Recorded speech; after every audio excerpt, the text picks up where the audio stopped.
अगर राष्ट्रपति का उत्तराधिकारी नहीं आया है और राष्ट्रपति का कार्यकाल पूरा हो गया है और अभी राष्ट्रपति का नया उत्तराधिकारी नहीं आ पाया है, तो जो आउटगोइंग प्रेसिडेंट है, जो पदस्थ राष्ट्रपति है, अभी अपने पद में 5 वर्ष के बाद भी बना रहेगा।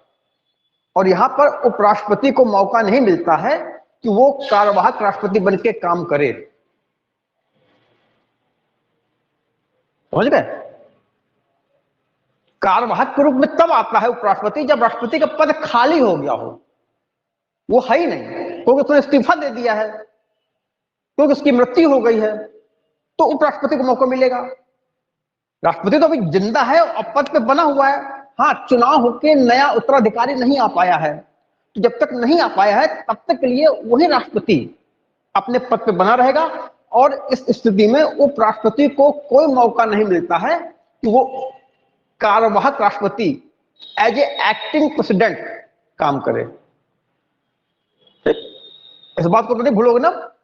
तो राष्ट्रपति का कार्यकाल 5 वर्ष का है, मगर राष्ट्रपति 5 वर्ष के बाद भी, देखिए, पदस्थ राष्ट्रपति की पद अवधि से पूर्व उत्तराधिकार का चुनाव अवश्य हो जाना चाहिए। हमें करवा लेना है हर हालत में। नॉर्मली ये नियम होता है कि हमको पता है कि राष्ट्रपति का कार्यकाल खत्म होने जा रहा है, उसके 2 महीने पहले से ही चुनावी प्रक्रिया आरंभ कर दी जाती है, ताकि उसका कार्यकाल खत्म हो, नए उत्तराधिकारी का चुनाव अवश्य करा लेना चाहिए। ये जरूरी है। लेकिन कोई इस प्रकार के सर्कमस्टेंसेस आ जाते हैं, अपरिहार्य कारणों से चुनाव नहीं हो पाया, ये चुनाव हो गया और राष्ट्रपति जो नया आने वाला है उसको कोरोना हो गया, ठीक, तो अब उत्तराधिकारी का चुनाव हो गया मगर अभी वो पद पे नहीं आ पा रहा है। तो जो निर्वर्तमान राष्ट्रपति है, जो पदस्थ राष्ट्रपति है, जो आउटगोइंग प्रेसिडेंट है, वो तब तक अपने पद पे बना रहेगा जब तक कि उसका उत्तराधिकारी आ ना जाए। तो भले ही पदस्थ राष्ट्रपति का 5 साल पूरा हो गया है तो भी बना रहेगा। बात एकदम क्लियर? नोट कर लिया है? पढ़ा नहीं? हाँ, नहीं, शायद आए नहीं हो गया, ये होता है। तो अच्छा, तो पिछली क्लास में ये बातें हो गई थी कि जो है जब राष्ट्रपति का पद खाली होगा तो उपराष्ट्रपति जो है कार्यवाहक राष्ट्रपति के रूप में काम करेगा। अभी तक जो है 3 उपराष्ट्रपति को, या अब तक 3 बार कार्यवाहक राष्ट्रपति आ चुके हैं। भारत के इतिहास में अभी तक मात्र 3 बार कार्यवाहक राष्ट्रपति एक्टिंग प्रेसिडेंट काम कर चुके हैं। देखिए कब तक काम किया था, कौन कौन से, वो कौन है? देखिए, भारत का जो पहला मुस्लिम राष्ट्रपति हुआ था वो था डॉक्टर जाकिर हुसैन। ठीक, जाकिर हुसैन जी की मृत्यु जो है 1969 में हो गई थी। 67 में आए थे ये, 1967 में आए थे और 1969 शायद ये 11 मई 1967 में जाकिर हुसैन आए थे। जाकिर हुसैन ये भारत के तीसरे और भारत के पहले मुस्लिम राष्ट्रपति हैं। और ये 3 मई को जो है इनकी डेथ हो गई। उसमें उपराष्ट्रपति थे वीवी गिरी। तो वीवी गिरी को जो है इनकी मृत्यु के बाद वीवी गिरी को कार्यवाहक राष्ट्रपति बनने का अवसर मिला था। तो कौन उपराष्ट्रपति, कौन कार्यवाहक बना था? तब कार्यवाहक बने थे, कार्यवाहक थे हमारे, फिर बने थे वीवी गिरी कार्यवाहक राष्ट्रपति। यूं लिखें, कार्यवाहक राष्ट्रपति। कार्यवाहक का मतलब ही है कि अभी वो पोस्ट खाली हो गई है, इसकी जगह कोई टेम्परेरी जो है बैठा हुआ है जब चुनाव नहीं होते। चुनाव हो जाएंगे, हट जाएगा। तो कार्यवाहक राष्ट्रपति हमारे कौन बने थे? वीवी गिरी। ये वीवी गिरी कौन थे? वीवी गिरी उसमें के उपराष्ट्रपति थे। जब डॉक्टर जाकिर हुसैन राष्ट्रपति थे तो वीवी गिरी उपराष्ट्रपति थे। डॉक्टर जाकिर हुसैन 3 मई 1969 को इनकी डेथ हो गई, तो उसके बाद जो है पद तो खाली रहेगा नहीं, तब वीवी गिरी को कार्यवाहक राष्ट्रपति के रूप में बनाया गया। हाँ, ये पहले कार्यवाहक राष्ट्रपति थे और अभी तक के इतिहास में सिर्फ 3 कार्यवाहक राष्ट्रपति हुए हैं। अब उसके बाद क्या हुआ, वीवी गिरी को खुद चुनाव लड़ना था, ये खुद राष्ट्रपति बनना चाहते थे, ये तो कार्यवाहक राष्ट्रपति हैं। हाँ, तो इन्होंने क्या किया कि इन्होंने जो है, अब देखिए ये उपराष्ट्रपति हैं, तो उपराष्ट्रपति को राष्ट्रपति बनने का मौका मिलता है। अब वीवी गिरी को जो है त्यागपत्र दे के खुद चुनाव लड़ना चाहते थे, और राष्ट्रपति अपना त्यागपत्र किसको देता है, उपराष्ट्रपति को, और उपराष्ट्रपति अपना त्यागपत्र किसको देता है, राष्ट्रपति को। इसको अच्छी तरीके से याद रखिए, राष्ट्रपति को अगर अपना त्यागपत्र देना है तो वो उपराष्ट्रपति को देगा, और अगर उपराष्ट्रपति को अपना त्यागपत्र देना है तो वो है राष्ट्रपति को देगा। हाँ, तो ये एक्चुअली थे तो उपराष्ट्रपति, कार्यवाहक राष्ट्रपति का काम कर रहे थे, क्योंकि राष्ट्रपति का पद खाली था। अब इनको चुनाव लड़ना था, तो चुनाव लड़ने के लिए इन्होंने तय किया कि हम पहले उपराष्ट्रपति पद से त्यागपत्र देंगे, ठीक। और त्यागपत्र देंगे तो आप त्यागपत्र में किसको संबोधित करोगे, राष्ट्रपति को? नहीं, तो राष्ट्रपति भी खुद है। तो उन्होंने क्या किया, उपराष्ट्रपति के रूप में अपने ऑफिस आए और उन्होंने जो है राष्ट्रपति को त्यागपत्र लिखा, माने खुद अपने आप को उन्होंने रेजिग्नेशन लेटर एड्रेस किया और पोस्ट किया, और दूसरे दिन जाकर राष्ट्रपति के ऑफिस में जाकर अपना त्यागपत्र स्वीकार कर लिया।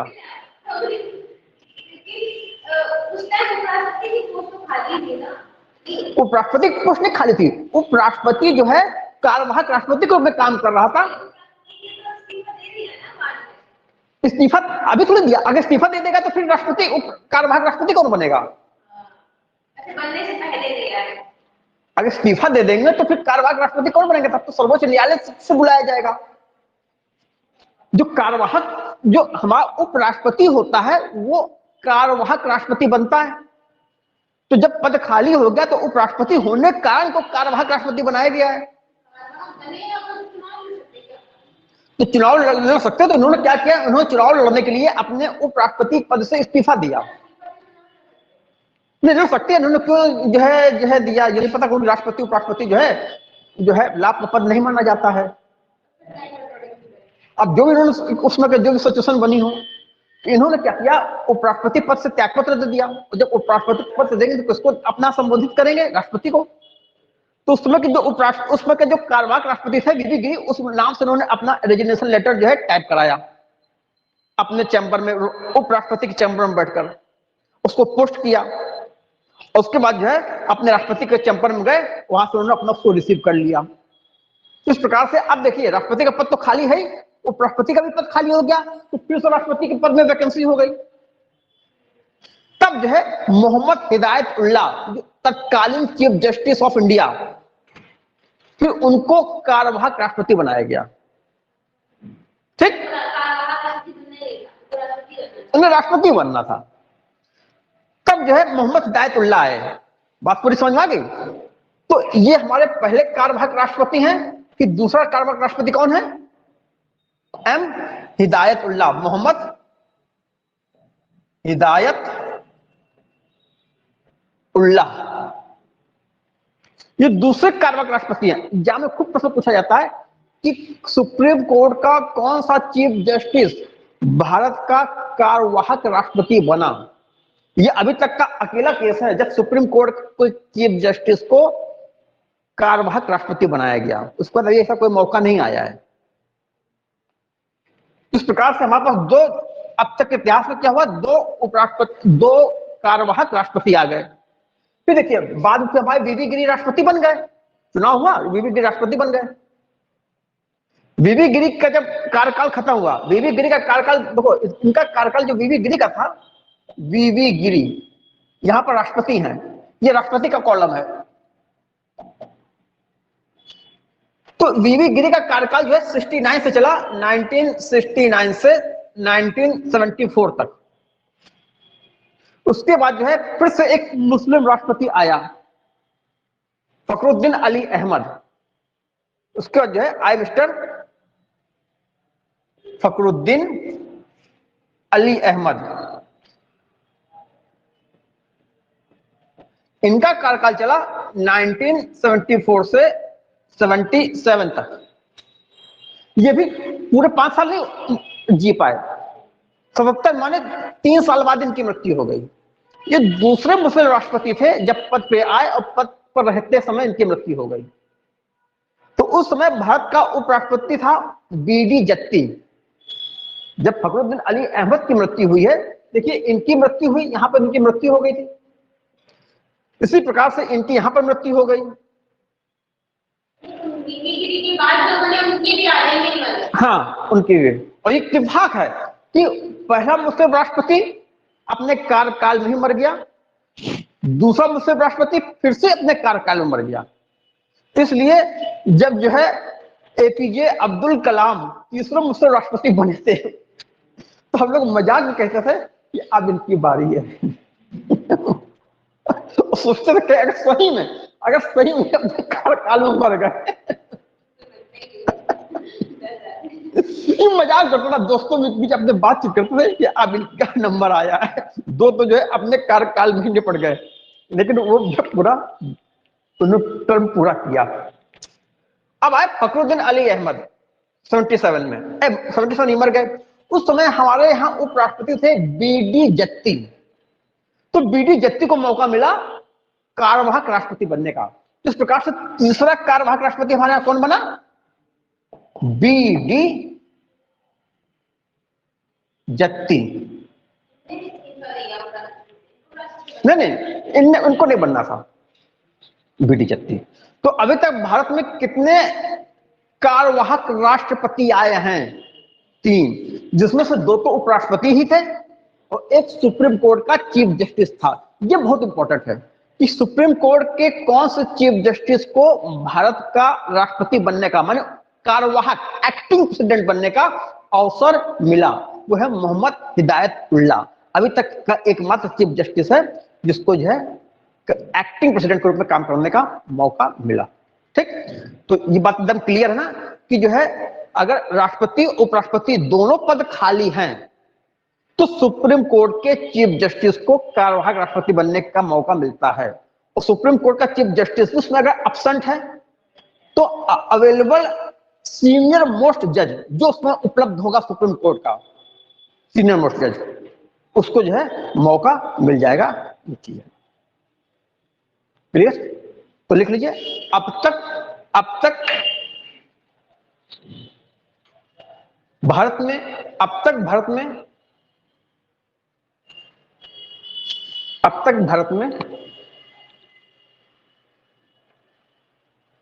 3 कार्यवाहक राष्ट्रपति बने हैं। अब तक भारत में 3 कार्यवाहक राष्ट्रपति बने हैं। नाम लिख लीजिए, वीवी गिरी, ये जो है 1969 में बने थे। फिर हिदायतुल्लाह, ये भी 1969 में बने थे। और बीडी जत्ती, ये 1977 में बने थे। ठीक,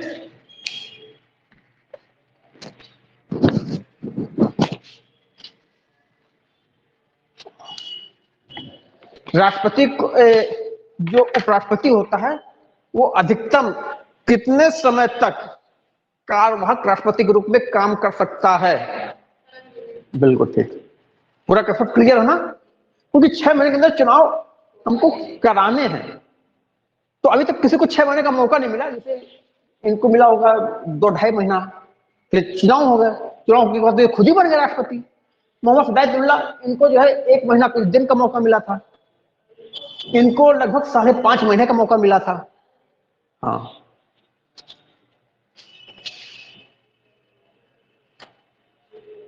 बिटार दे।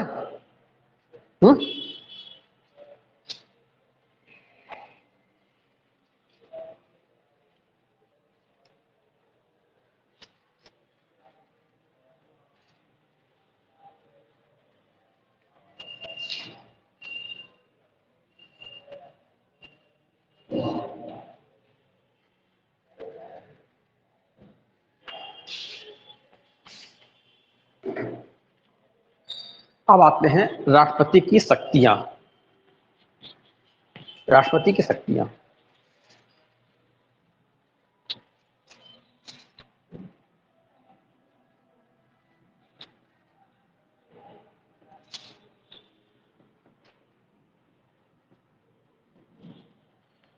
देखिए राष्ट्रपति की कौन कौन सी शक्तियां होती है, पहले उनकी हेडिंग नोट कर लीजिए, उसका फिर उसको एक एक करके एक्सप्लेन किया जाएगा।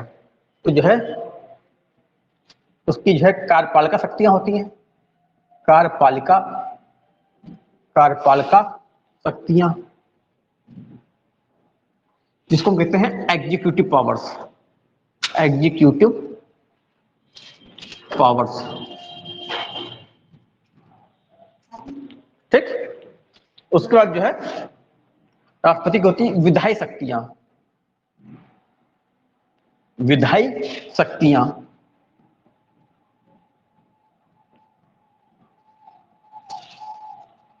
इनको कहते हैं लेजिस्लेटिव लेजिस्लेटिव पावर्स, ठीक। उसके बाद है कूटनीतिक शक्तियां। कूटनीतिक कूटनीतिक शक्तियां, जो कहते हैं डिप्लोमेटिक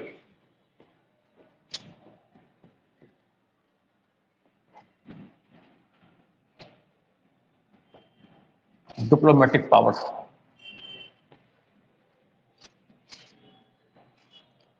सैन्य शक्तियां, सैन्य शक्तियां,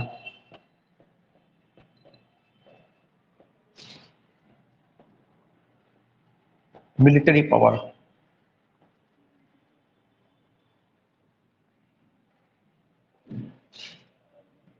वित्तीय शक्तियां, वित्तीय शक्तियां,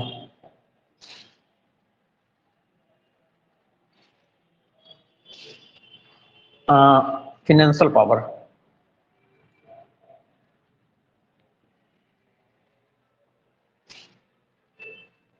न्यायिक शक्तियां,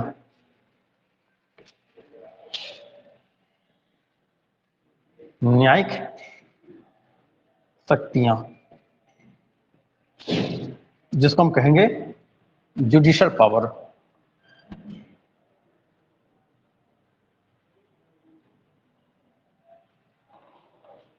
लास्ट बट नॉट लीस्ट, आपातकालीन शक्तियां।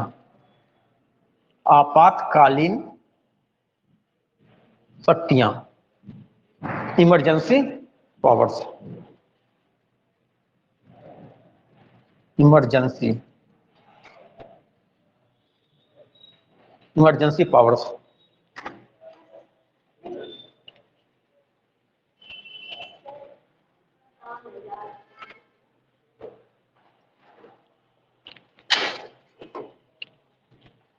नोट कर लिया, बता दें।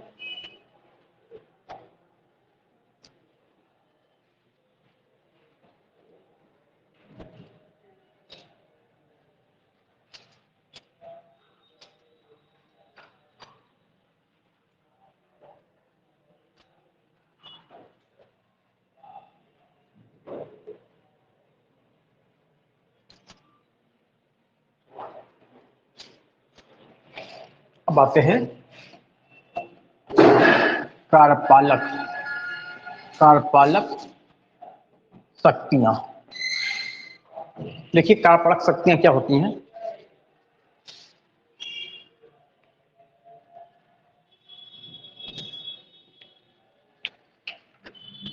देखिए भारत में होता क्या है, जितनी भी कार्यपालिका कृत्य होते हैं, जितने भी एग्जीक्यूटिव एक्शंस होते हैं, सब राष्ट्रपति के नाम से किए जाते हैं।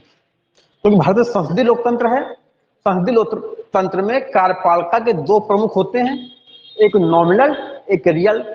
राष्ट्रपति नॉमिनल है, काम करेगा प्रधानमंत्री और उसकी मंत्रिपरिषद, लेकिन जितने भी काम किए जाएंगे सब राष्ट्रपति के नाम से किए जाएंगे। इसलिए अगर आपसे एग्जाम प्रश्न पूछा जाता है कि भारत में कार्यपालिका का प्रमुख कौन है, तो आप कहोगे राष्ट्रपति है। अगर पूछा जाए समस्त कार्यपालिका शक्तियां किसमें निहित हैं, तो आंसर होगा राष्ट्रपति में निहित है। ठीक, लेकिन क्योंकि आंसर वो होता है जो वैधानिक होता है, वो आंसर होता है वैधानिक रूप से, औपचारिक रूप से, फॉर्मली और कॉन्स्टिट्यूशनली राष्ट्रपति पर सारी शक्तियां नहीं थे, और राष्ट्रपति ही है हेड ऑफ द एग्जीक्यूटिव है। मगर रियली देखें, अगर वास्तव में देखें, तो प्रधानमंत्री सारी शक्तियों का प्रयोग कर रहा है, और प्रधानमंत्री जो है वास्तव में प्रमुख है। तो हमारा आंसर वास्तव में क्या है ये नहीं होता, आंसर ये होता है कि संविधान में क्या कहा गया है, औपचारिक रूप से क्या है, वैधानिक रूप से क्या है, वो मेरा आंसर होगा। तो भारत में कार्यपालिका का प्रमुख कौन है? राष्ट्रपति है, प्रधानमंत्री को नहीं कहोगे। भारत में कार्यपालिका शक्तियां किसमें निहित हैं? राष्ट्रपति में निहित है। ठीक, तो अगर अब संसदीय लोकतंत्र है तो सारे काम राष्ट्रपति के नाम से किए जाएंगे। तो लिख लीजिए जो कार्यपालिका शक्तियां हैं, तो उनसे लिखिए नंबर 1 करके, नंबर 1 है, पहले हेडिंग डालिए कार्यपालिका शक्तियां, तो उसमें लिखिए नंबर 1।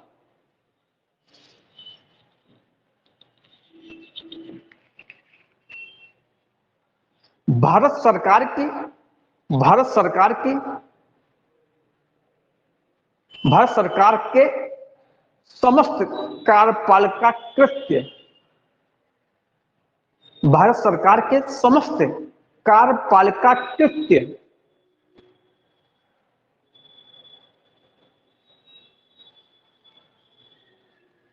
औपचारिक रूप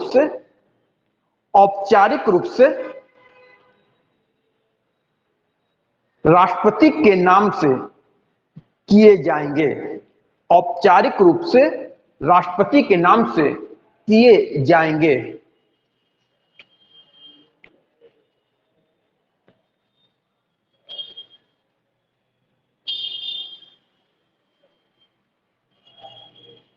इसी प्रकार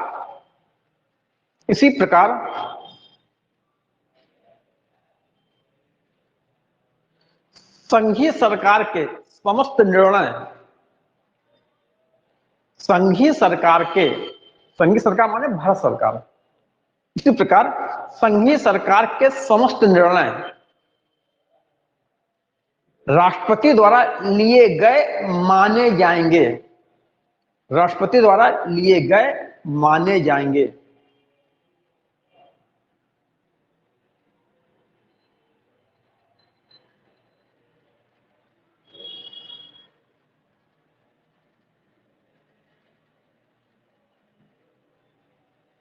सेकंड पॉइंट,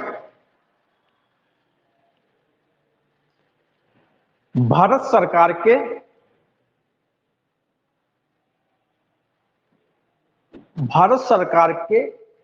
कामकाज के सुचारू संचालन के लिए, भारत सरकार के कामकाज के सुचारू संचालन के लिए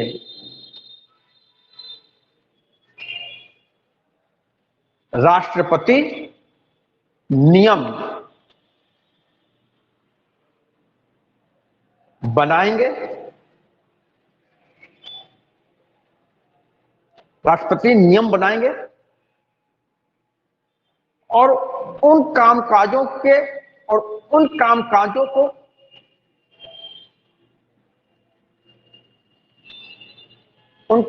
का राष्ट्रपति द्वारा आवंटन किया जाएगा, और उन कामकाजों का राष्ट्रपति द्वारा आवंटन किया जाएगा।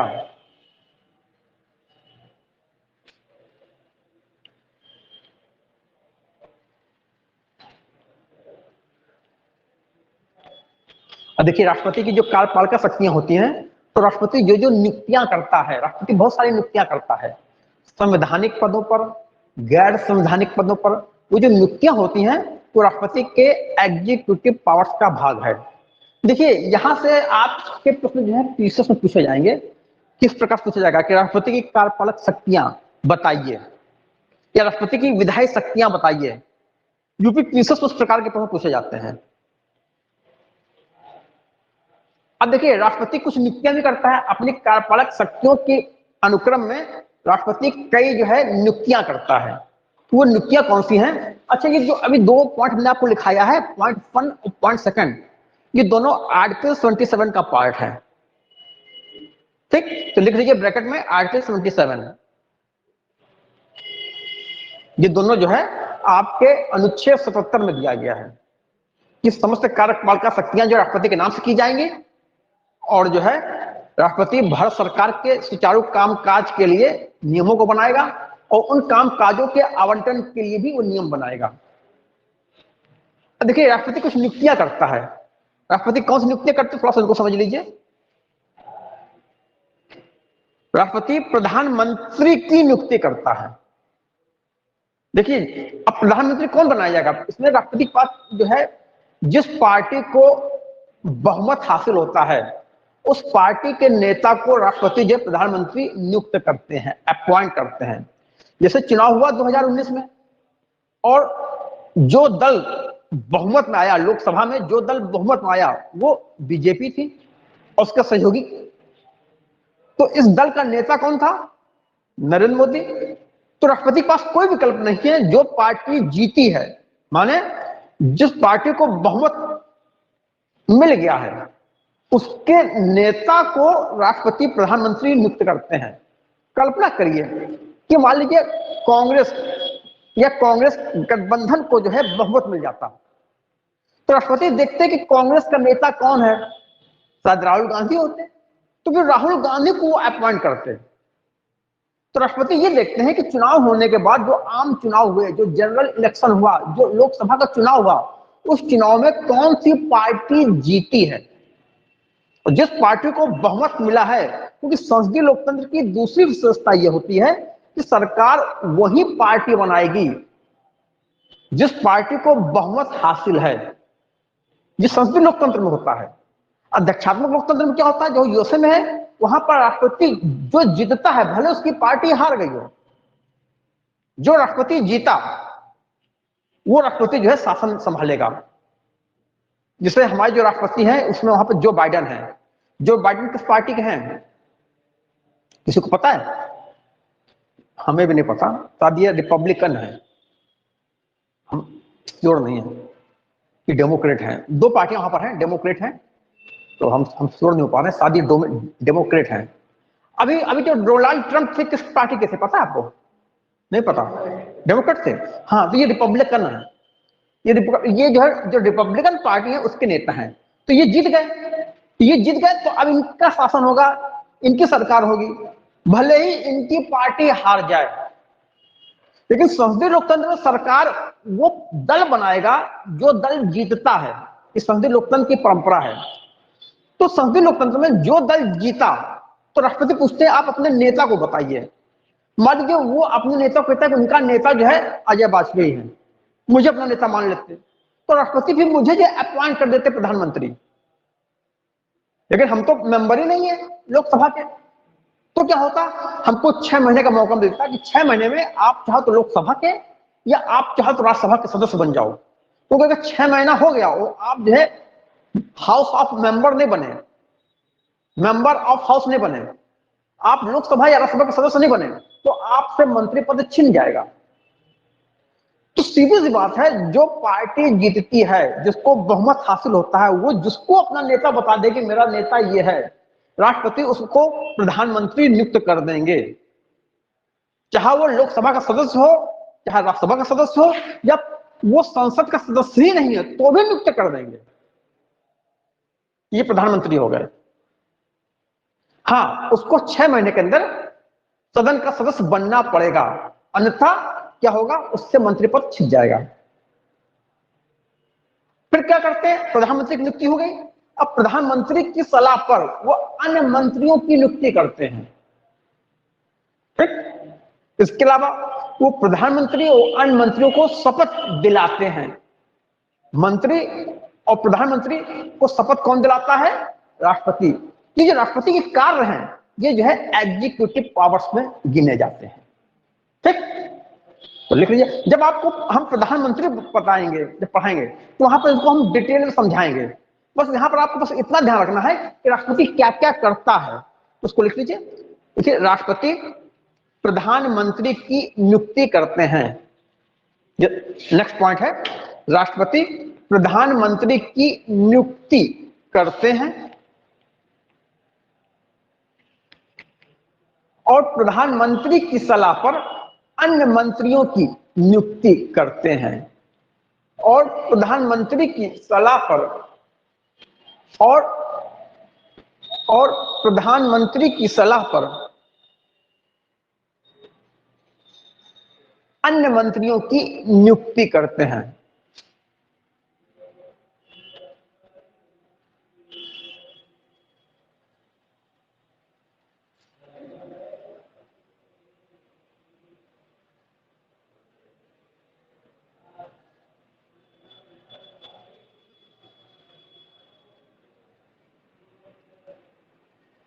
प्रधानमंत्री और अन्य मंत्रियों को शपथ, इसी पॉइंट में, इसी में लिखना है, प्रधानमंत्री और अन्य मंत्रियों को शपथ राष्ट्रपति द्वारा दिलाई जाती है।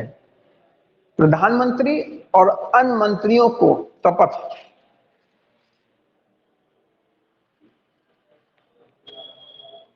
राष्ट्रपति द्वारा दिलाई जाती है।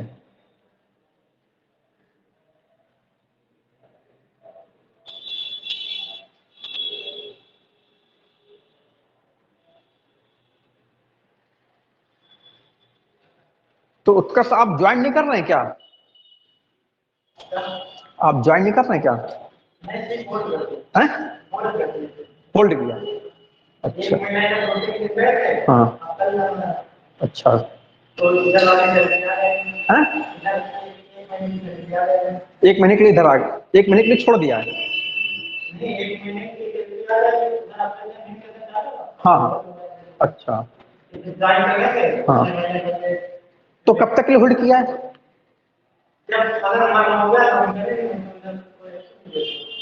नहीं, तो उसका टाइम पीरियड है, कब तक आप होल्ड कर सकते हो? 25 साल तक। मतलब जब तक तुम 25 साल के नहीं हो जाते हो तब तक होल्ड कर रख सकते हो। 25 साल बाद आपको ज्वाइन करना पड़ेगा। रिजर्वेशन लेटर, अच्छा,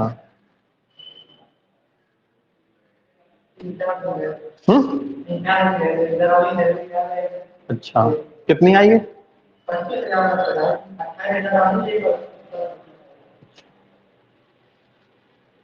हाँ, देखिए, शपथ दिलाते हैं। अब देखिए, जो ये मंत्री हैं ये राष्ट्रपति के प्रसाद पर्यंत पद पे रहते हैं। ये सब सुना, राष्ट्रपति के प्रसाद पर्यंत, अर्थात जब तक राष्ट्रपति की इच्छा होगी, प्रसाद पर्यंत माने राष्ट्रपति की कृपा पर्यंत, जब तक राष्ट्रपति की कृपा होगी, राष्ट्रपति की इच्छा पर्यंत, जब तक राष्ट्रपति की इच्छा होगी तब तक मंत्री अपने पद पर रहेगा। इसका अर्थ ये होता है, राष्ट्रपति के प्रसाद पर्यंत लिखा हो सकता है, राष्ट्रपति की कृपा पर्यंत ये लिखा हो सकता है, राष्ट्रपति की इच्छा पर्यंत हो सकता है कि जो मंत्री होते हैं वो अपने पद में, कौन मंत्री? भारत सरकार के मंत्री, यूनियन मिनिस्टर, संघ सरकार के जो मंत्री हैं, मंत्री को राष्ट्रपति नियुक्त करता है प्रधानमंत्री के परामर्श पर, उनको शपथ दिलाता है। ये मंत्री अपने पद पर तब तक रहते हैं जब तक राष्ट्रपति की इच्छा हो, ठीक? अर्थात इनको नॉर्मली मंत्री का कार्यकाल 5 साल का होता है, मगर इनको कभी भी अपने पद से राष्ट्रपति के द्वारा हटाया जा सकता है। अब हम जब कहते हैं राष्ट्रपति की इच्छा, तो संसदीय लोकतंत्र होने का यहाँ राष्ट्रपति की इच्छा का अर्थ है प्रधानमंत्री की इच्छा। प्रधानमंत्री जब चाहेगा किसी मंत्री से त्यागपत्र मांग सकता है कि देखिए हम आपके काम काज संतुष्ट नहीं है, आप अपने पद से को छोड़ दीजिए। अगर वो पद नहीं छोड़ता है, कब नहीं छोड़ेंगे, तो प्रधानमंत्री राष्ट्रपति से कहेंगे कि आप उसको पद से बर्खास्त कर दो, तो राष्ट्रपति उसको पद से बर्खास्त कर देंगे। इसी बात को कहा गया है कि मंत्री राष्ट्रपति की इच्छा पर्यंत, मंत्री राष्ट्रपति के प्रसाद पर्यंत अपने पद को धारण करता है, ठीक? और संसदीय लोकतंत्र होने के कारण यहां राष्ट्रपति की इच्छा का अर्थ है प्रधानमंत्री की इच्छा, ठीक? लिख लीजिए, मंत्रिपरिषद के सदस्य मंत्रिपरिषद के सदस्य राष्ट्रपति के प्रसाद पर्यंत, मंत्रिपरिषद के सदस्य राष्ट्रपति के प्रसाद पर्यंत, प्रसाद पर्यंत लिख के दिखाएं, राष्ट्रपति के प्रसाद पर्यंत पद को धारण करते हैं।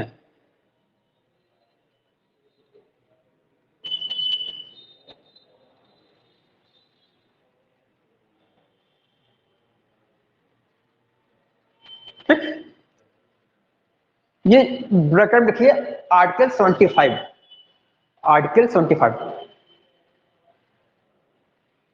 माने अनुच्छेद 75 में बताया गया है कि प्रधानमंत्री की नियुक्ति राष्ट्रपति करेंगे, अन्य मंत्री की नियुक्ति राष्ट्रपति करेंगे, और यह मंत्रिपरिषद के सदस्य राष्ट्रपति के प्रसाद पर्यंत पद को धारण करेंगे। ये सारी बातें आर्टिकल 75 में अलग अलग क्लॉज में बताई गई हैं।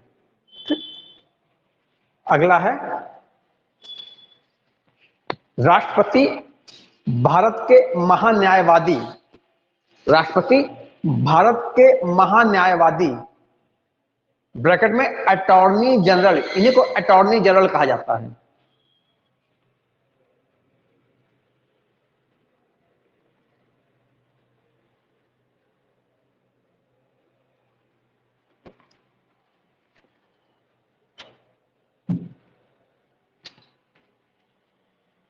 राष्ट्रपति भारत के महान्यायवादी ब्रैकेट में लिखिए अटॉर्नी जनरल की नियुक्ति करते हैं।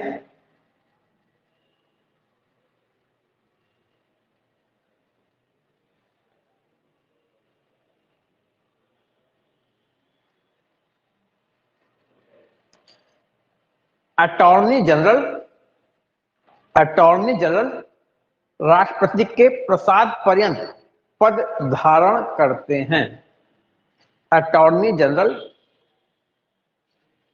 राष्ट्रपति के प्रसाद पर्यंत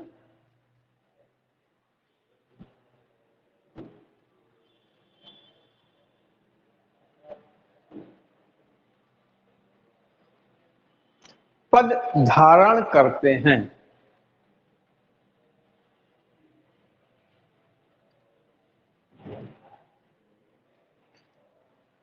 अब देखो फिर से यहां पर कहना है कि जब हम कहते हैं राष्ट्रपति के प्रसाद पर्यंत पद धारण कर रहे हैं, इसका अर्थ है कि प्रधानमंत्री और मंत्रिपरिषद जब तक चाहेंगे तब तक अटॉर्नी जनरल अपने पद पर रहेंगे। अटॉर्नी जनरल को पद से हटाना है तो जो है प्रधानमंत्री राष्ट्रपति से कहेंगे कि आप अटॉर्नी जनरल को पद से हटा दीजिए, पर तो खुद अटॉर्नी जनरल से बात करेंगे कि आप इस्तीफा दे दीजिए, और हमारी इस्तीफा नहीं देता है तो राष्ट्रपति से कहेंगे कि आप उसको पद से बर्खास्त कर दीजिए। तो जब हम कहेंगे कि राष्ट्रपति का प्रसाद पर्यंत, तो ये अंडरस्टूड होना चाहिए कि संसदीय लोकतंत्र होने का राष्ट्रपति जो भी काम करते हैं वो सब मंत्रिपरिषद और प्रधानमंत्री की सलाह से करते हैं, वो खुद नहीं करते। इसलिए राष्ट्रपति को कहा गया कि राष्ट्रपति क्या है, रबर स्टैंप है। राष्ट्रपति जो कुछ काम कर रहा है वास्तव में वहां पर सिर्फ राष्ट्रपति की मोहर लगी हुई है, उस मोहर को मारने वाला तो कोई और है। राष्ट्रपति का रबर स्टैंप है जिसका प्रयोग प्रधानमंत्री और मंत्रिपरिषद करती है।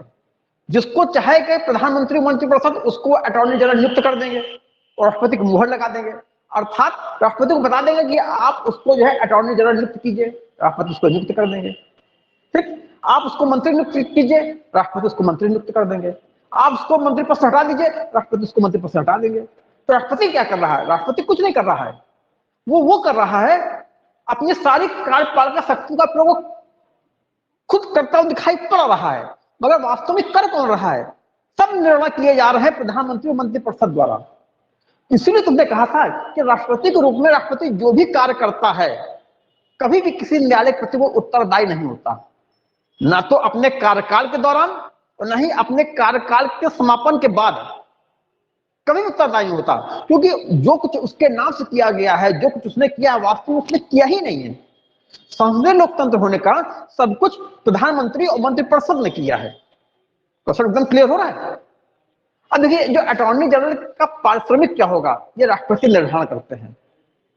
अब फिर से आप कहते हैं राष्ट्रपति निर्धारित करते हैं, तो राष्ट्रपति निर्धारित नहीं कर रहे हैं, मंत्रिपरिषद तय कर रही है। लिख लीजिए, इसी में लिखिए, इसी में अटॉर्नी जनरल का पारिश्रमिक, अटॉर्नी जनरल का माने महान्यायवादी का पारिश्रमिक राष्ट्रपति द्वारा निर्धारित किया जाता है।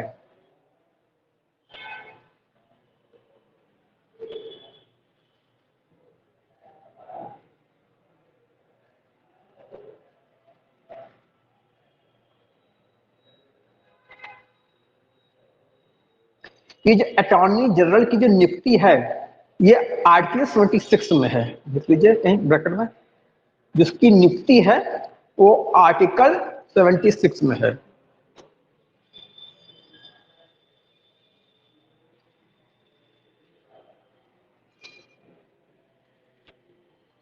अब देखिए, जितने भी राज्यों में जो गवर्नर होते हैं, जो राज्यपाल होते हैं, इनकी नियुक्ति राष्ट्रपति के द्वारा की जाती है। जैसे उसमें उत्तर प्रदेश का राज्यपाल कौन है, नहीं पता? और आनंदीबेन है ना, जो पहले गुजरात की मुख्यमंत्री थी। तो जो भी राज्यों के राज्यपाल होते हैं इनकी नियुक्ति राष्ट्रपति के द्वारा की जाती है। तो ये राज्यपाल राष्ट्रपति के प्रसाद पर्यंत पद को धारण करते हैं। और जब हम कहते हैं राष्ट्रपति के प्रसाद पर्यंत पद को धारण कर रहे हैं, इसका अर्थ है ये जितने भी राज्यों के राज्यपाल हैं ये केंद्रीय मंत्रिपरिषद के इच्छा तक पद में बने हैं। लेकिन वैधानिक रूप से हम क्या कहेंगे, राष्ट्रपति के प्रसाद पर्यंत है। आनंदीबेन को जब चाहे राष्ट्रपति के ये गवर्नर के पद से हटाया जा सकता है। नॉर्मली इनका कार्यकाल 5 वर्ष का होता है। राज्यपाल जो राज्यों में नियुक्त होते हैं राष्ट्रपति के द्वारा, सामान्य तौर पर इनका कार्यकाल 5 वर्ष का होता है। मगर चूंकि राष्ट्रपति के प्रसाद पर्यंत पद पर हैं तो कभी भी अपने पद से ये राष्ट्रपति के द्वारा हटाए जा सकते हैं। और जब हम कहते हैं राष्ट्रपति के द्वारा हटाए जा रहे हैं तो वास्तव में राष्ट्रपति नहीं हटा रहा है। कौन हटा रहा है? प्रधानमंत्री। ठीक, तो लिख लीजिए, राज्यों के राज्यपाल की नियुक्ति राज्यों में राज्यपाल की नियुक्ति, राज्यपाल माने गवर्नर, राज्यपाल ब्रैकेट में लिखिएगा गवर्नर, राज्यों में राज्यपाल ब्रैकेट में लिखिए गवर्नर की नियुक्ति राष्ट्रपति द्वारा की जाती है। राष्ट्रपति द्वारा की जाती है।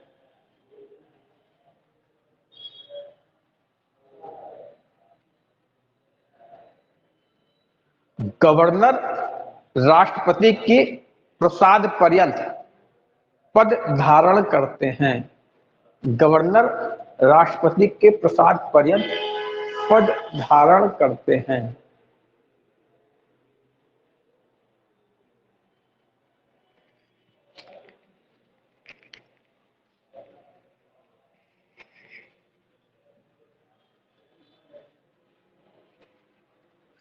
अच्छा, एक पद होता है नियंत्रक महालेखा परीक्षक, नाम सुना इसका? क्या? कैग, नाम सुना आपने? नियंत्रक महालेखा परीक्षक, जिसको शॉर्ट फॉर्म में कहते हैं CAG, CAG, controller and auditor general of India, Bharat का नियंत्रक महालेखा परीक्षक, जिसको शॉर्ट फॉर्म में क्या कहते हैं? कैग। ये नाम सुना आपने? देखिए, इसका काम क्या होता है कि जो भी संचित निधि के बारे में मैंने आपको बताया था ना, संचित निधि से जो भी खर्चा हुआ है उन खर्चों को ये जांच करता है कि जो खर्चा दिखाया गया है वास्तव में क्या वो उसी उद्देश्य के लिए और उसी मद में खर्च हुआ है। कोई संचित निधि में धन किसका है? देश की जनता का पैसा है। और देश की जनता का संरक्षक कौन है? संसद। और संसद का ये एजेंट है कैग। तो संसद इसके द्वारा जो है जांच करवाती है कि जो राज्य सरकार ने कार्यपाल के नाम से पैसा मांगा था कि इतने पैसे से हम हवाई जहाज खरीदेंगे, इतने पैसे से हम जो है जीप खरीदेंगे, इतने पैसों से हम राष्ट्रमंडल खेलों का आयोजन करेंगे, इतने पैसों से हम हाईवे बनाएंगे, इतने पैसों का हम लोग जो है हैंडपंप लगवाने में करेंगे, नहरें खुदवाने में करेंगे। तो जरा जांचो जाकर कि क्या पैसा उन्हीं चीजों में खर्च किया गया है, क्या कहीं गड़बड़ घोटाला तो नहीं किया गया है, कहीं घपला तो नहीं किया गया कि पैसा दे दिया संचित निधि से कि हम इससे हाईवे बनवाएंगे, वो हाईवे ना बनवा के उन्होंने अपनी जेब रखा हो, हाईवे सिर्फ कागजों में बन गया हो। या हाईवे तो बना, हाईवे के लिए उन्होंने पैसा भी लिया, मगर वहां जो मटेरियल प्रयोग किया गया था, मटेरियल बहुत ही सस्ता था और कागजों में दिखा दिया कि मटेरियल महंगा प्रयोग किया गया है, पैसा खाया गया है। तो कैग क्या करता है, जांच करता है। संचित निधि से जो पैसा कार्यपालिका ने, सरकार ने मांगा है खर्च करने के लिए और फिर उसको खर्च किया है, तो देखता है कि आप रसीद दिखाइए, वो जगह दिखाइए, उन कामों को दिखाइए कि वास्तव में आपने पैसा खर्च किया कि नहीं, और किया तो या कम और ज्यादा तो नहीं दिखा दिया आपने, ये जांच करता है। तो कैग बहुत ही महत्वपूर्ण संवैधानिक पद है जो वित्तीय मामलों में संविधान की और कानून की मर्यादा को बना के रखता है कि संविधान के मर्यादाओं को, कानून की मर्यादाओं को वहां भी बना के रखना है जो वित्तीय मामले हैं। ये वित्तीय मामलों में जो कानून का उल्लंघन तो नहीं किया जा रहा है, पैसा किसी चीज और के लिए मांगा गया और खर्च कहीं और कर दिया गया, पैसा खर्च कम किया गया और दिखा ज्यादा दिया गया कि ज्यादा खर्च हुआ है। तो जनता की पाई पाई का हिसाब जो है कैग जो है करता है। कैग जो है संसद का एजेंट है, तो संसद जनता की कर धन है, संचित निधि, कंसोलिडेटेड फंड ऑफ इंडिया, उसका संरक्षक संसद है। तो संसद के बिहाफ में ये काम कौन करेगा, कैग करेगा। और सब क्लियर। इस कैग की नियुक्ति कौन करता है, राष्ट्रपति करते हैं। याद रखो, कैग की नियुक्ति राष्ट्रपति करते हैं, मगर कैग अपने पद में राष्ट्रपति की प्रसाद पर्यंत नहीं रहता। इसको इतनी स्वायत्तता दी गई, इतनी स्वतंत्रता दी गई है, तभी तो ये कार्यपालिका के गड़बड़ घोटालों की जांच कर पाएगा। तो राष्ट्रपति नियुक्ति जरूर करते हैं, लेकिन कैग अपने पद में राष्ट्रपति के प्रसाद पर्यंत नहीं रहते। उसके लिए संविधान में व्यवस्था की गई है कि जो कैग के पद पे आएगा, अपनी नियुक्ति के बाद वो 6 वर्ष तक रहेगा अथवा 65 वर्ष की आयु तक रहेगा। इसमें से जो पहले हो जाएगा वहां तक उसका पद चलेगा। इस बात को याद रखना है खूब अच्छी तरीके से, आपसे एग्जाम में प्रश्न पूछा जाएगा। राष्ट्रपति के प्रसाद पर्यंत पद धारण करते हैं मंत्री, राज्यपाल, अटॉर्नी जनरल, कैग। प्रश्न होगा कौन सा राष्ट्रपति के प्रसाद पर्यंत पद धारण नहीं करता, कैग नहीं करता। ठीक, ये तो लिख लीजिए। भारत के नियंत्रक महालेखा परीक्षक, ब्रैकेट में लिखिएगा कैग, भारत के नियंत्रक महालेखा परीक्षक, भारत के नियंत्रक महालेखा परीक्षक की नियुक्ति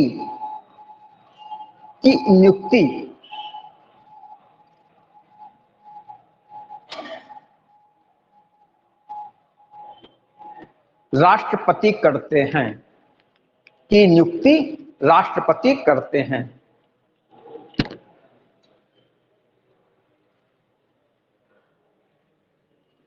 देखिए हम ये कह रहे हैं कि कैग की नियुक्ति राष्ट्रपति करते हैं, तो फिर से बात पर आप अच्छी तरीके से ध्यान दीजिए कि राष्ट्रपति अपने मनमर्जी से नहीं करेंगे। कैसे करेंगे बताइए, किस सलाह पर, वो बताएंगे ना कि देखिए मिस्टर एक्स को आप जो है कैग पद पर नियुक्त करें, राष्ट्रपति उनको करेंगे। ये चीज है, इसलिए तो कहा गया है इस राष्ट्रपति क्या है, रबर स्टैंप है, जिसको हम कहते हैं राष्ट्रपति की शक्तियां। हमने आपको हेडिंग दिखाई राष्ट्रपति की कार्यपालक शक्तियां, और कार्यपालक शक्तियां हम जो जो आपको बताते जा रहे हैं, वास्तव में ये शक्ति किसकी है, वास्तव में प्रधानमंत्री और मंत्रिपरिषद की है।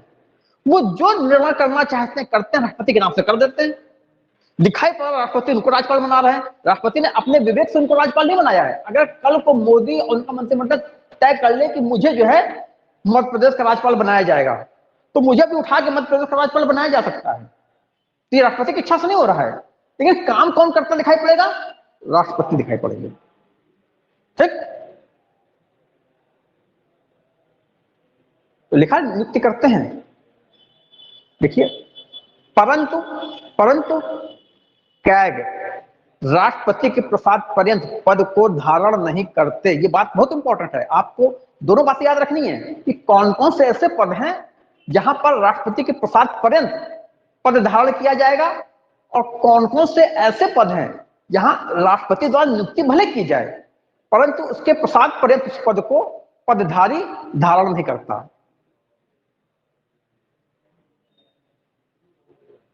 परंतु कैग राष्ट्रपति के प्रसाद पर्यंत अपने पद पर नहीं रहते। ठीक,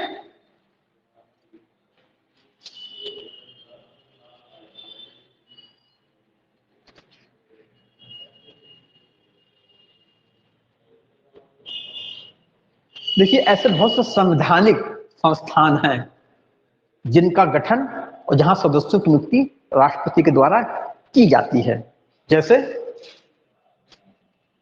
निर्वाचन आयोग।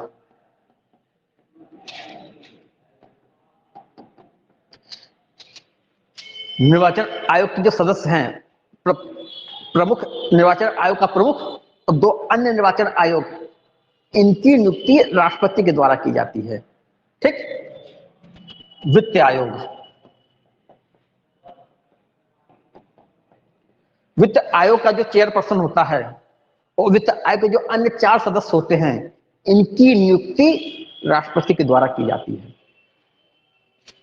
यूपीएससी, जानते हैं ना इसको, संघ लोक सेवा आयोग, यूनियन पब्लिक सर्विस कमीशन, इसका अध्यक्ष, इसके जो मेंबर्स हैं, उनकी नियुक्ति राष्ट्रपति के द्वारा की जाती है। और इस प्रकार का और भी कई हैं, ये मेन हमको याद आ रहा है समय।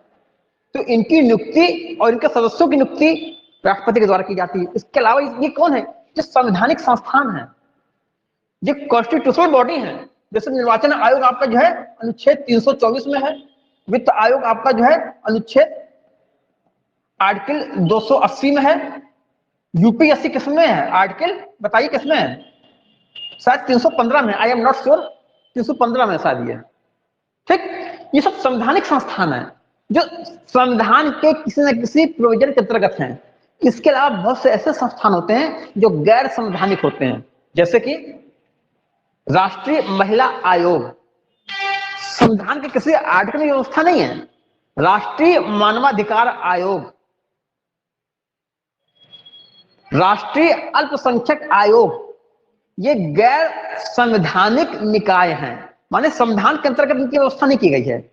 संविधान के अंतर्गत निर्वाचन आयोग की है, वित्त आयोग की है, यूनियन पब्लिक सर्विस कमीशन की है, अनुसूचित जाति आयोग है, राष्ट्रीय, नाम सुना ना, राष्ट्रीय अनुसूचित सूचित जाति आयोग, फिर राष्ट्रीय पिछड़ा वर्ग आयोग, हाँ जनजाति आयोग, राष्ट्रीय जनजाति आयोग, राष्ट्रीय जनजाति आयोग, फिर राष्ट्रीय पिछड़ा वर्ग आयोग। ये सब कौन संस्थान है, ये सारे संस्थान जो संवैधानिक हैं। ये शायद अनुच्छेद 338 में है, ये शायद अनुच्छेद 338 ए में है, फिर राष्ट्रीय पिछड़ा वर्ग आयोग अनुच्छेद 338 बी में है। ठीक, ये सब संवैधानिक संस्थाएं हैं। इन संवैधानिक संस्थाओं के अध्यक्ष की, उनके सदस्यों की नियुक्ति किसके द्वारा की जाती है, राष्ट्रपति के द्वारा। ठीक, और ये राष्ट्रपति के प्रसाद पर्यंत पद को धारण नहीं करते। इसके अलावा कई गैर संवैधानिक संस्थाएं हैं, राष्ट्रीय महिला आयोग, राष्ट्रीय मानवाधिकार आयोग, राष्ट्रीय अल्पसंख्यक आयोग, और भी कई हैं। उन आयोगों की नियुक्ति, गठन और सदस्यों की नियुक्ति राष्ट्रपति के द्वारा की जाती है, मगर ये सारे काम राष्ट्रपति अपने विवेक से नहीं करते, मंत्री परिषद की सलाह से करते हैं। ठीक, तो लिख लीजिए,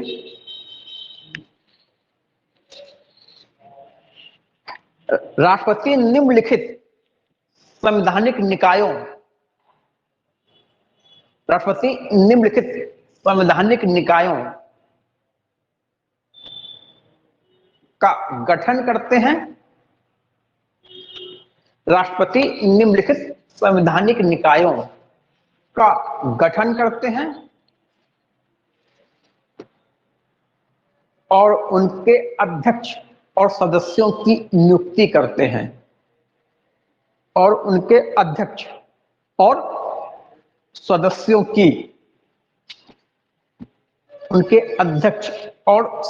की नियुक्ति करते हैं।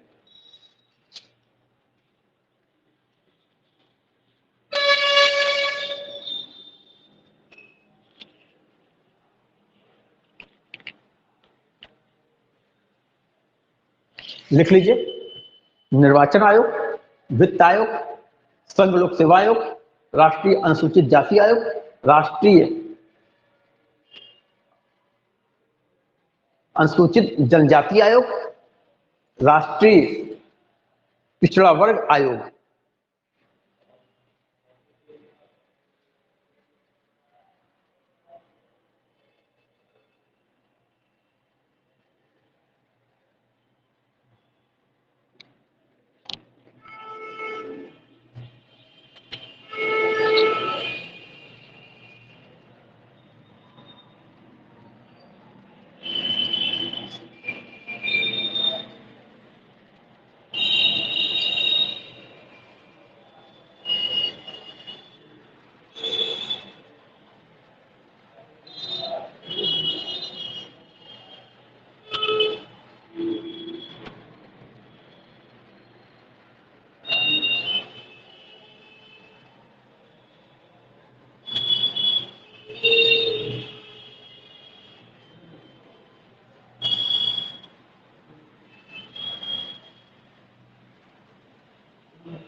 राष्ट्रीय पिछड़ा वर्ग आयोग लिख लिया। अब नेक्स्ट पॉइंट लिखिए, राष्ट्रपति निम्नलिखित गैर संवैधानिक निकायों का भी गठन करते हैं। राष्ट्रपति निम्नलिखित गैर संवैधानिक, ब्रैकेट में लिखिए extra constitutional body, extra constitutional body,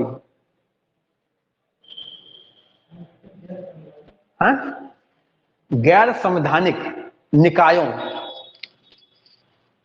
माने जिनका संविधान में व्यवस्था नहीं है, उसको हम क्या कहेंगे एक्स्ट्रा कॉन्स्टिट्यूशनल बॉडी। हाँ, गठन करते हैं या नियुक्ति करते हैं, कुछ भी लिख सकते हैं। माने क्या करेंगे, उनके अध्यक्ष के, उनके सदस्यों का वो नियुक्ति करेंगे। ठीक, इनमें कौन है, इसमें है राष्ट्रीय महिला आयोग। देखिए, राष्ट्रीय महिला आयोग, राष्ट्रीय महिला आयोग,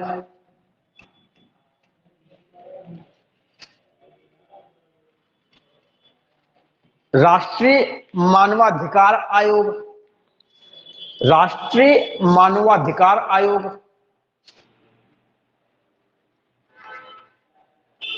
राष्ट्रीय मानवाधिकार आयोग,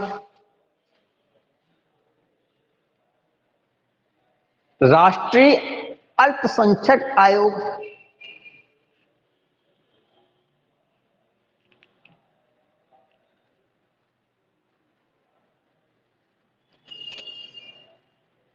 राष्ट्रीय अल्पसंख्यक आयोग।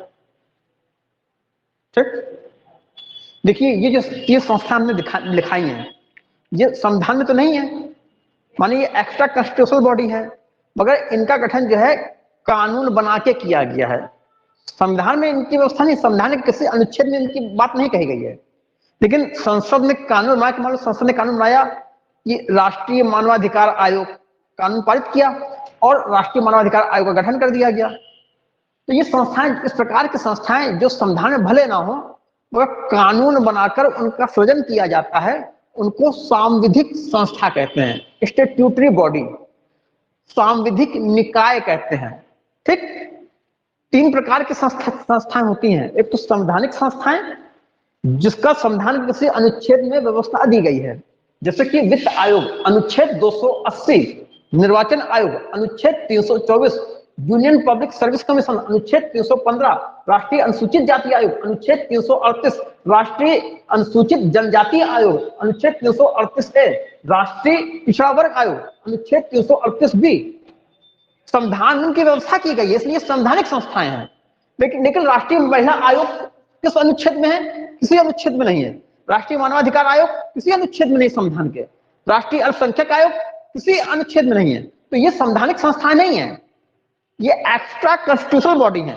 मगर इनका जो गठन किया गया है संसद ने कानून बनाकर किया गया है, इसलिए ऐसी संस्थाओं को हम कहते हैं स्टैट्यूटरी बॉडी।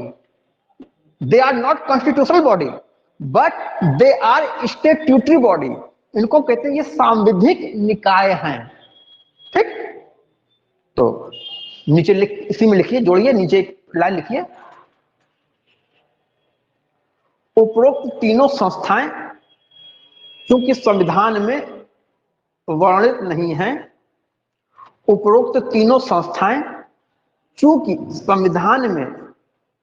संविधान में वर्णित नहीं है, अतः ये गैर संवैधानिक, अंग्रेजी में लिख लिया ना एक्स्ट्रा कॉन्स्टिट्यूशनल, ऊपर लिखा ना अंग्रेजी में, अतः ये गैर संवैधानिक निकाय हैं।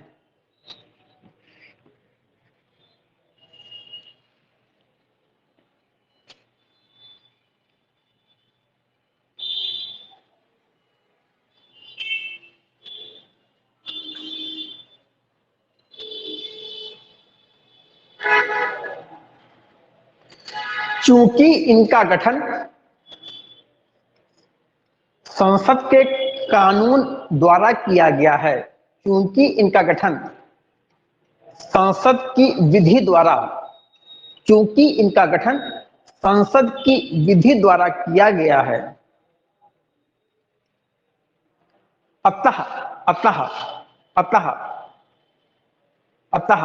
ये सांविधिक निकाय, सांविधिक लिख के दिखाएं क्या? अतः ये सांविधिक ब्रैकेट में अंग्रेजी में भी आप लिखेंगे स्टैट्यूटरी बॉडी,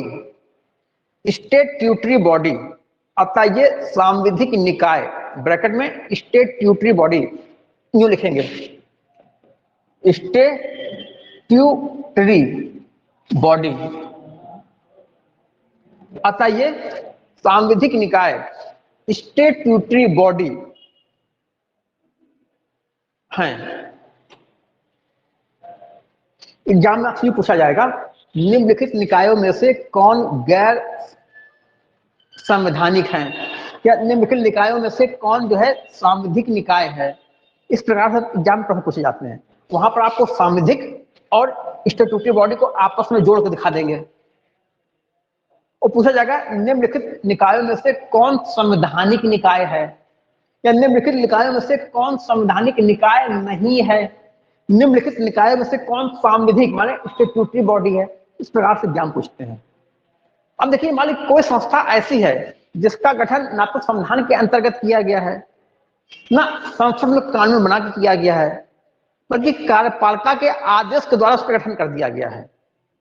तो ऐसी संस्था को हम कहते हैं non statutory body and non constitutional body. ऐसी कोई संस्था आप याद कर सकते हैं कौन है? नीति आयोग। नीति आयोग के गठन के लिए संसद ने कोई कानून नहीं बनाया और न ही संविधान के किसी प्रोविजन में नीति आयोग की व्यवस्था है। तो नीति आयोग कैसी बॉडी है? ये एक्स्ट्रा कॉन्स्टिट्यूशनल बॉडी है और ये नॉन स्टैट्यूटरी बॉडी है। योजना आयोग भी यही थी, क्योंकि योजना आयोग या नीति आयोग की व्यवस्था संविधान के किसी अनुच्छेद में नहीं थी, इसलिए एक्स्ट्रा कॉन्स्टिट्यूशनल हो गई और उसके गठन के लिए कोई कानून भी नहीं बनाया गया, तो नॉन स्टैट्यूटरी भी हो गई। तो नीति आयोग इस प्रकार की व्यवस्था है। ठीक, यहां तक कोई बात समझ आ गई? यहां से आपसे प्रश्न पूछे जाएंगे। नेक्स्ट पॉइंट लिखिए,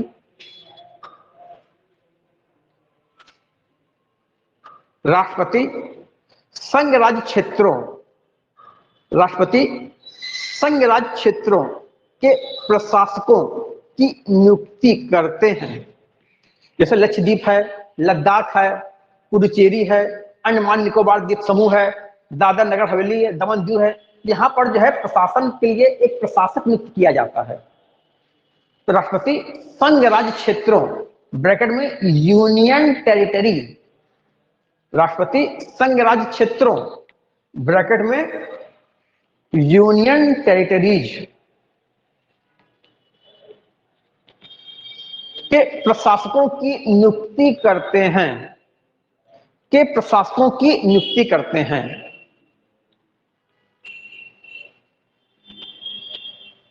ये प्रशासक राष्ट्रपति के प्रसाद पर्यंत या कृपा पर्यंत पद धारण करते हैं।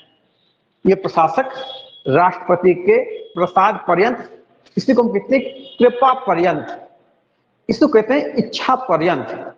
ये प्रशासक राष्ट्रपति के प्रसाद पर्यंत पद धारण करते हैं।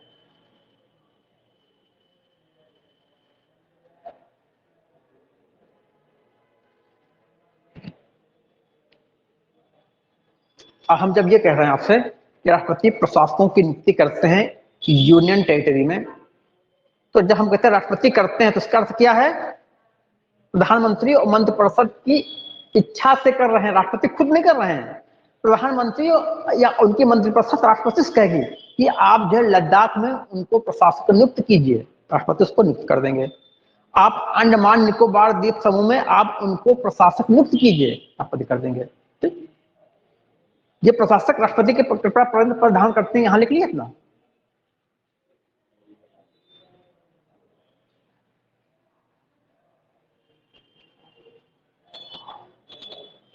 आगे लिखिए नेक्स्ट पॉइंट। देखिए, दो प्रकार के भारत में यूनियन टेरिटरी को दो कैटेगरी में विभाजित किया गया है।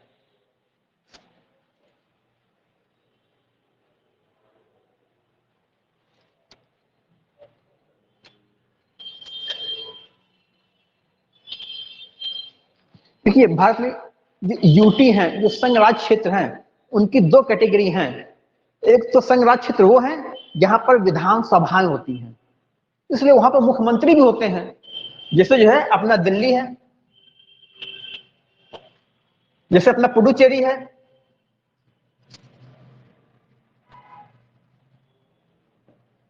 ठीक, जैसे अपना क्या है जम्मू एंड कश्मीर है। यहां पर क्या है, यहां पर विधानसभाएं भी हैं, विधानसभाएं हैं, चुनाव होते हैं, विधायक चुने जाते हैं, तो उन विधायकों का जो नेता होता है उसको जो है बना दिया जाता है मुख्यमंत्री। जैसे अरविंद केजरीवाल देखिए वहां पर है दिल्ली में, ये तो यूटी है। हम उन यूटी की बात कर रहे हैं जहां पर विधानसभाएं नहीं है, वहां पर राष्ट्रपति द्वारा प्रशासक नियुक्त किया जाता है। जैसे लद्दाख, यहां पर कोई विधानसभा नहीं है, यहां कोई मुख्यमंत्री नहीं होगा, यहां एक प्रशासक होगा। जैसे लक्षद्वीप, ठीक, जैसे अंडमान निकोबार द्वीप समूह,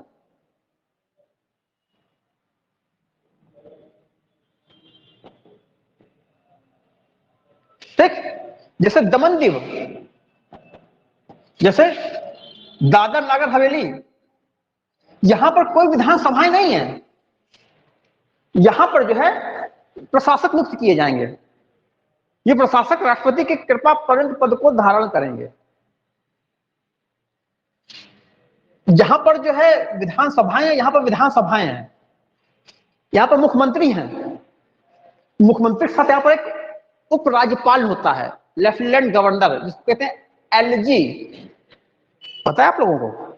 जहां जहां पर जो है विधानसभाएं हैं, जिन संघ राज्य क्षेत्रों में, जिन यूनियन टेरिटरी में विधानसभाएं हैं, वहां पर एक उपराज्यपाल भी होता है। उत्तर प्रदेश में उपराज्यपाल नहीं होगा, उत्तर प्रदेश में एक राज्यपाल होगा, गवर्नर होगा, मध्य प्रदेश में गवर्नर होगा। लेकिन केंद्र शासित प्रदेश जहां पर विधानसभाएं हैं, वहां पर उपराज्यपाल भी होता है, मुख्यमंत्री भी होगा और उपराज्यपाल भी होगा। इतनी बात पता है आप लोगों को? नहीं पता तो अब जान लीजिए, तो लिख लीजिए। राष्ट्रपति दिल्ली, पुडुचेरी और जम्मू कश्मीर संघ राज्य क्षेत्रों के लिए राष्ट्रपति दिल्ली, पुडुचेरी और जम्मू कश्मीर संघ राज्य क्षेत्रों के लिए उपराज्यपालों उपराज्यपालों लेफ्टिनेंट गवर्नर्स उपराज्यपालों की नियुक्ति करते हैं। और जब भी हम कहेंगे नियुक्ति करते हैं, माने राष्ट्रपति अपनी इच्छा से नहीं कर रहे हैं, मंत्रिपरिषद के परामर्श कर रहे हैं कि नियुक्ति करते हैं। ये उपराज्यपाल राष्ट्रपति के प्रसाद पर्यंत पद धारण करते हैं। ये उपराज्यपाल राष्ट्रपति के प्रसाद पर्यंत पद धारण करते हैं।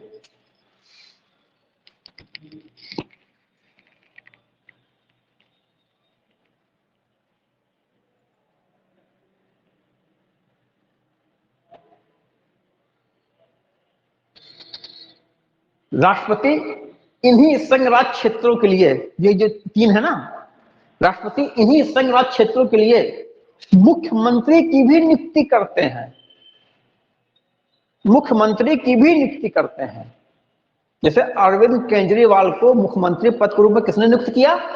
राष्ट्रपति ने।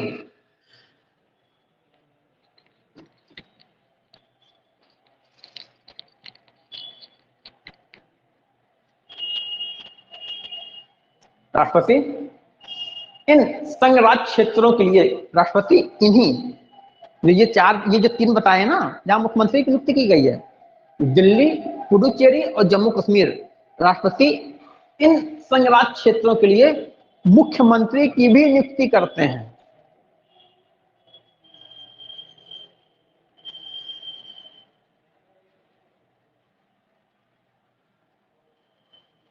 देखिए, ध्यान दीजिए, अब जब यहां पर मुख्यमंत्री की नियुक्ति करेंगे तो यहां राष्ट्रपति के पास ज्यादा ऑप्शन नहीं है। दिल्ली में कौन जीता? आप पार्टी जीती, उसका नेता कौन था? अरविंद केजरीवाल। तो राष्ट्रपति को अब अरविंद केजरीवाल को ही जो है मुख्यमंत्री नियुक्त करना पड़ेगा ना। यानी कि मोदी और उनका मंत्रिमंडल कहे कि हटाओ अरविंद केजरीवाल को नहीं, आप मनोज तिवारी को नियुक्त कर दो, ऐसा नहीं होगा। पुडुचेरी में जो पार्टी जीती उस पार्टी का जो नेता होगा उसी को मुख्यमंत्री नियुक्त करना पड़ेगा। जम्मू कश्मीर में तो इसमें जो राष्ट्रपति शासन लगा हुआ है, जब कभी जम्मू कश्मीर में चुनाव होंगे, वहां जो पार्टी जीतेगी, जो मेजॉरिटी में आएगी, उसका जो नेता होगा राष्ट्रपति, उसको जो है मुख्यमंत्री नियुक्त करेंगे। आपको ये बात याद रखनी है कि राज्यों के मुख्यमंत्री की नियुक्ति राष्ट्रपति के द्वारा नहीं की जाती। तो उत्तर प्रदेश में योगी की नियुक्ति की गई तो राष्ट्रपति ने थोड़ी करी, यहाँ के गवर्नर ने करी। अगर उत्तर प्रदेश में समाजवादी पार्टी को बहुमत हासिल होता तो समाजवादी पार्टी का नेता कौन होता? अखिलेश यादव। तो उत्तर प्रदेश की गवर्नर अखिलेश यादव को मुख्यमंत्री बनाते। इसी प्रकार से मध्य प्रदेश में शिवराज सिंह चौहान मुख्यमंत्री हैं, तो उनको मुख्यमंत्री के पद पर नियुक्त किसने किया? मध्य प्रदेश के गवर्नर ने। तो किसी राज्य के मुख्यमंत्री की नियुक्ति राष्ट्रपति नहीं करते, ये वहां के गवर्नर के द्वारा की जाती है। गवर्नर उसको मुख्यमंत्री चुनते हैं जो उस राज्य के होने वाले चुनाव में वहां पर सबसे बड़ी पार्टी के रूप में उभरी, उसके नेता को गवर्नर मुख्यमंत्री नियुक्त करते हैं। लेकिन जो केंद्र शासित प्रदेश हैं, यहां पर मुख्यमंत्रियों की नियुक्ति राष्ट्रपति के द्वारा की जाती है। ये बात क्लियर हो रही है? टाइम कितना हुआ है?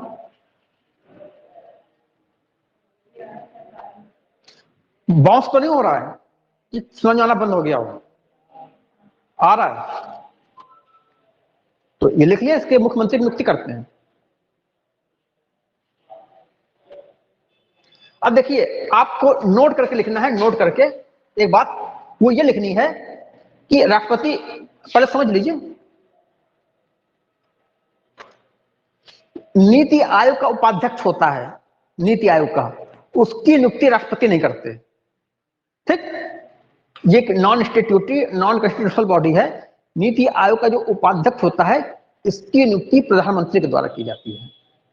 राज्यों के जो मुख्यमंत्री हैं, इनकी नियुक्ति राष्ट्रपति नहीं करते।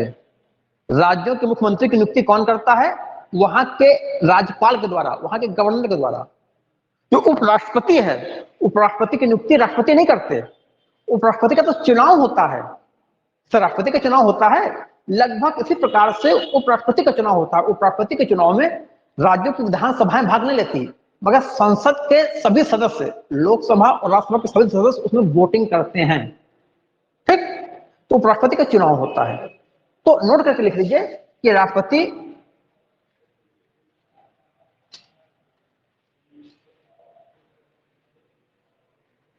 निम्नलिखित की नियुक्ति नहीं करते। राष्ट्रपति निम्नलिखित की नियुक्ति, राष्ट्रपति निम्नलिखित की नियुक्ति नहीं करते।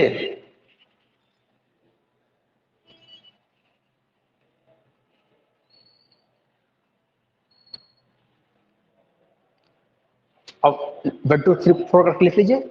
नीति आयोग के उपाध्यक्ष, नीति आयोग का उपाध्यक्ष, नीति आयोग का उपाध्यक्ष। पहले क्या था? योजना आयोग था।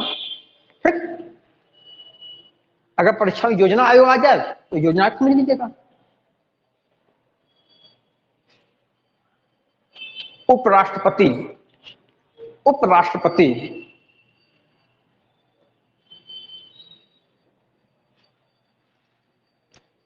राज्यों के मुख्यमंत्री, राज्यों के मुख्यमंत्री,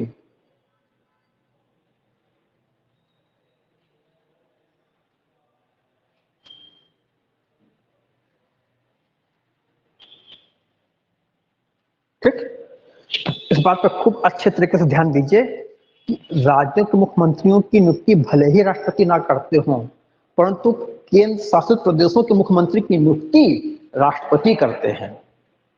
माने अरविंद केजरीवाल की नियुक्ति राष्ट्रपति करेंगे, और उत्तर प्रदेश, मध्य प्रदेश, यहाँ के मुख्यमंत्री की नियुक्ति राष्ट्रपति नहीं करेंगे। ठीक, इसके अलावा राष्ट्रपति क्या करते हैं? एक संस्था है अंतरराज्यीय परिषद, इंटर स्टेट काउंसिल, ये नाम सुना इसका आप लोगों ने? संविधान के अनुच्छेद 263 में एक व्यवस्था बनाई गई है अंतरराज्यीय परिषद। आर्टिकल 263 में है अंतर राज्यीय परिषद, इंटर स्टेट काउंसिल। इसका गठन इसलिए किया गया है कि केंद्र और राज्यों के बीच में सहयोग बना रहे और राज्य राज्य के बीच में सहयोग बना रहे, क्योंकि भारत में एक संघीय व्यवस्था है। संघीय व्यवस्था में यहाँ पर दो प्रकार की सरकारें हैं, एक तो केंद्र की सरकार और राज्यों की सरकार। केंद्र में भारत सरकार है, मोदी की सरकार है, राज्यों में उत्तर प्रदेश है, मध्य प्रदेश है, महाराष्ट्र है, यहाँ पर राज्यों की सरकारें हैं। तो जहां संघीय व्यवस्था होती है वहां पर कई बार झगड़े पैदा हो जाते हैं। केंद्र और राज्य के बीच में झगड़ा पैदा हो गया, मोदी और ममता के बीच में झगड़ा पैदा हो गया, मोदी ठाकरे के बीच में झगड़ा पैदा हो गया। तो जहां भी संघीय व्यवस्था होती है वहां पर केंद्र और राज्य सरकार के बीच में टकराव पैदा होते हैं। संघीय व्यवस्था में राज्यों के बीच भी आपस में टकराव पैदा होते हैं कि किसी बात को लेकर कर्नाटक राज्य और केरल राज्य में विवाद हो गया, कर्नाटक राज्य तमिलनाडु राज्य में विवाद हो गया, तो राज्यों के बीच में भी झगड़े पैदा होते हैं। तो संघीय व्यवस्था का ये जो झगड़े हैं, इन झगड़ों को खत्म करें और आपस में सहयोग करें, इसके लिए संविधान का अनुच्छेद 263 में जो व्यवस्था की गई है अंतरराज्यीय परिषद। इस अंतरराज्यीय परिषद का गठन कौन करता है? राष्ट्रपति। इस अंतरराष्ट्रीय परिषद का गठन क्यों किया जाता है? ताकि केंद्र और राज्यों के मध्य सहयोग को बढ़ाया जाए, राज्यों और राज्यों के मध्य सहयोग को बढ़ाया जाए। ठीक, लिख लीजिए। राष्ट्रपति संविधान के अनुच्छेद 263 के अंतर्गत, राष्ट्रपति संविधान के अनुच्छेद 263 के अंतर्गत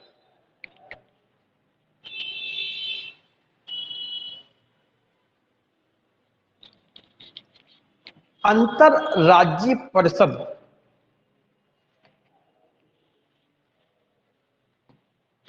अंतरराज्यीय परिषद का गठन करते हैं।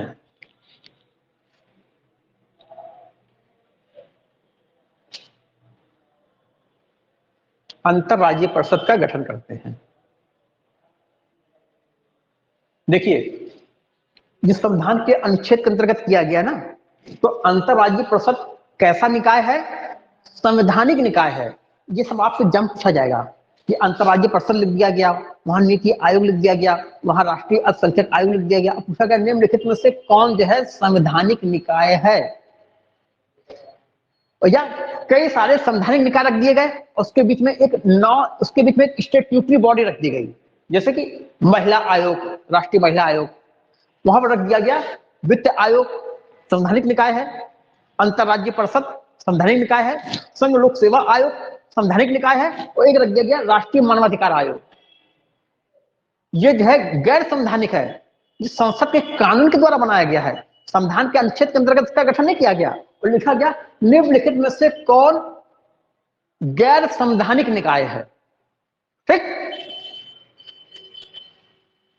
देखिए, अंतरराज्यीय परिषद का उद्देश्य, अंतरराज्यीय परिषद का उद्देश्य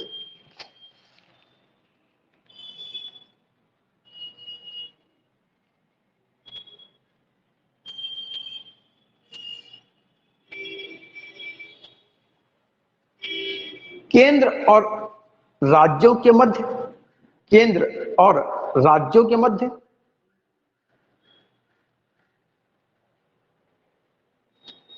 तथा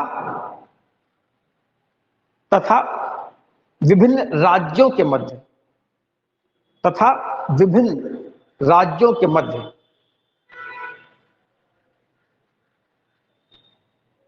परस्पर सहयोग को बढ़ाना है, परस्पर सहयोग को बढ़ाना है।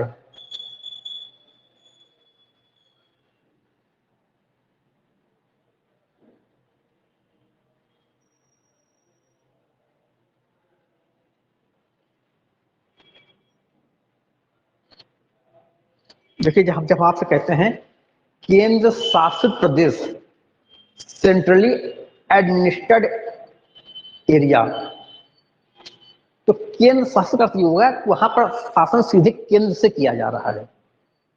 उत्तर प्रदेश है, यहाँ केंद्र से शासन नहीं हो रहा है, यहाँ का शासन यहाँ का सरकार, योगी सरकार कर रही है।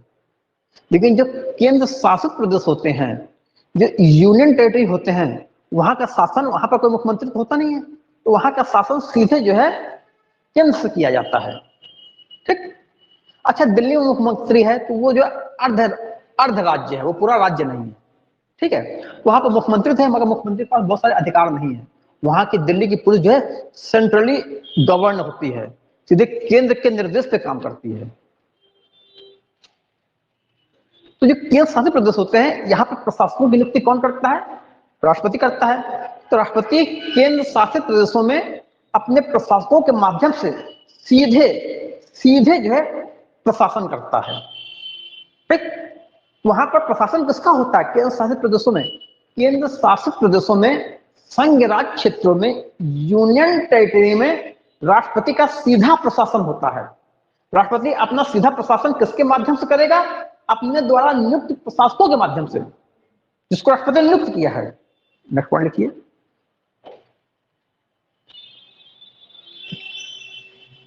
केंद्र शासित प्रदेशों में, केंद्र शासित प्रदेशों का प्रशासन, केंद्र शासित प्रदेशों का प्रशासन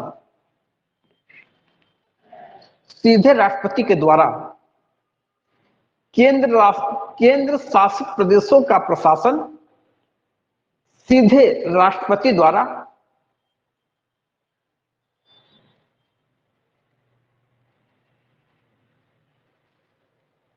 उसके द्वारा नियुक्त प्रशासकों के माध्यम से होता है, उसके द्वारा नियुक्त प्रशासकों के माध्यम से होता है,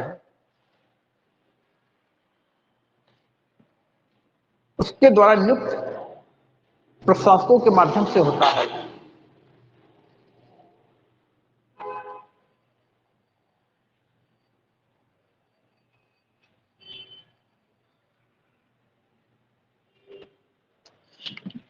बात समझ आ गई? जब हम कहते हैं केंद्र शासित प्रदेश, तो इसका अर्थ है वहां का शासन कौन कर रहा है? सेंट्रल कर रहा है। सेंट्रल कैसे करेगा? सेंटर में राष्ट्रपति जो है अपने प्रशासन को नियुक्त करेगा और उनके माध्यम से सीधे वहां पर अपना जो है डायरेक्ट जो है एडमिनिस्ट्रेशन वहां का देखेगा, और वो प्रशासक राष्ट्रपति के प्रसाद पर्यंत पद पर हैं। राष्ट्रपति, नेक्स्ट पॉइंट है, राष्ट्रपति किसी भी क्षेत्र को अनुसूचित क्षेत्र घोषित कर सकता है। राष्ट्रपति किसी भी क्षेत्र को अनुसूचित क्षेत्र घोषित कर सकता है।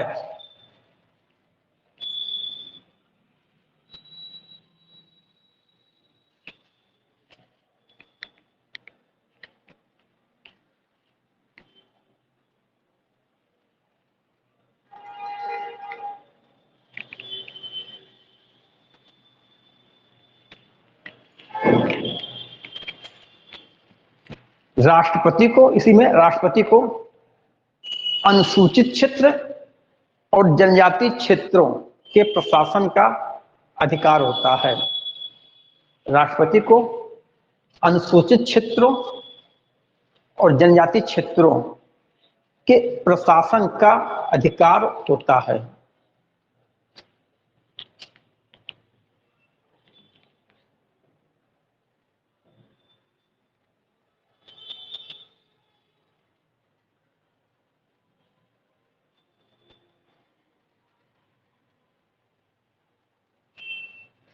देखिए ये जो है ये आपसे जो है ऑब्जेक्टिव में तो पूछा जाएगा, जो राज्यों की जो परीक्षाएं होती हैं पीसीएस की, वहां पर जो है इस प्रश्न में कि जो है राष्ट्रपति की कार्यपाल का शक्तियां, आप उसको 200 शब्दों में लिखिए या 150 शब्दों में लिखिए, ठीक है, या राष्ट्रपति की विधायी शक्तियां, इसके बारे में 200 शब्दों में लिखिए।